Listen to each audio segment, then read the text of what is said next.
The air in the village of Amunze was thick with the scent of roasting palm kernels and the rhythmic thrum of distant drums, but for Akeke, the sounds offered no comfort. He sat in his compound, his fingers trembling as he clutched a heavy bag of cowries. In Amunze, everyone knew the laws of the land, the Nsoala. They were the boundaries that kept the world in balance. But Akeke had crossed them. To secure a piece of fertile land that bordered the sacred grove, he had poisoned the boundary trees and leveled a false accusation against a widow, leading to her exile. He thought his wealth would shield him. He thought a few extra goats offered at the shrine of the ancestors would clear his name. He was wrong. The weight of the night. As the sun began its slow descent, painting the sky in bruises of purple and gold, a heavy silence fell over the village. This was not the usual peaceful quiet of evening, it was the silence of anticipation. Akeke's eldest son, Chidi, entered the hut. "Father, the priest of Ala refused the white bulls you sent. He says the earth does not eat the gifts of a man whose hands are stained." Akeke felt a cold trickle of sweat slide down his spine. "Then we offer them to the spirits of the wind. To the hills. Every spirit has a price, Chidi. Not this one," Chidi whispered, his eyes wide with a fear he couldn't hide. "The elders are whispering a name in the marketplace. They say the shadow has already left the forest. They are speaking of Ogbunabali, the unstoppable executioner." The name hit Akeke like a physical blow. In Igbo cosmology, most spirits could be bargained with. If you offended Amadioha, you offered a ram. If you angered the ancestors, you poured libations. But Ogbunabali, the one who kills at night, was the finality of the law. Ogbunabali was the invisible hand of justice. He did not want your goats. He did not want your cowries.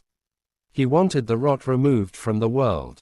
Once a man committed Nsoala, an abomination, so deep that the earth itself cried out, Ogbunabali was dispatched. Akeke bolted his heavy Iroko wood doors. He lit every oil lamp in the room, filling the space with a flickering, smoky orange light. He clutched his Akenga, his personal shrine of strength, but it felt cold and hollow in his hands. The silence approaches. Midnight arrived. Outside, the crickets abruptly stopped their chirping. The village dogs, usually prone to howling at the moon, retreated under granaries, whimpering in silence. Akeke sat on his bed, his back against the wall. He watched the shadows cast by the lamps. He expected a monster, a clatter of chains, or a terrifying roar. But there was nothing, only a deepening of the dark. Then, the lamps began to fail. It wasn't that the oil had run out. The flames simply shrank, as if the oxygen in the room was being replaced by something heavier. One by one, the lights flickered and died. "I can pay," Akeke shouted into the darkness, his voice cracking. "I will return the land. I will give the widow my own compound." There was no answer. Ogbunabali does not speak. He is the whisper of the wind that doesn't move the leaves. He is the cold patch of air in a warm room. The final sleep. Akeke felt a sudden, overwhelming exhaustion. His eyelids felt like lead. He fought to stay awake, knowing that sleep was the gateway the executioner used. He bit his lip until it bled, trying to use the pain to stay conscious. But the presence was now inside the room. It had no shape, yet it occupied every corner.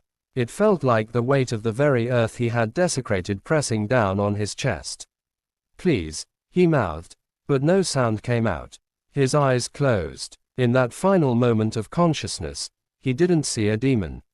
He saw the faces of those he had wronged, clear and bright. He felt a cool, invisible hand rest gently over his heart. There was no pain, only a sudden, absolute cessation of being. The morning after, when the sun rose over Amunze, the village went about its business with a somber gait. Chidi entered his father's hut and found him lying on his back. Akeke looked peaceful, as if he were merely lost in a deep dream.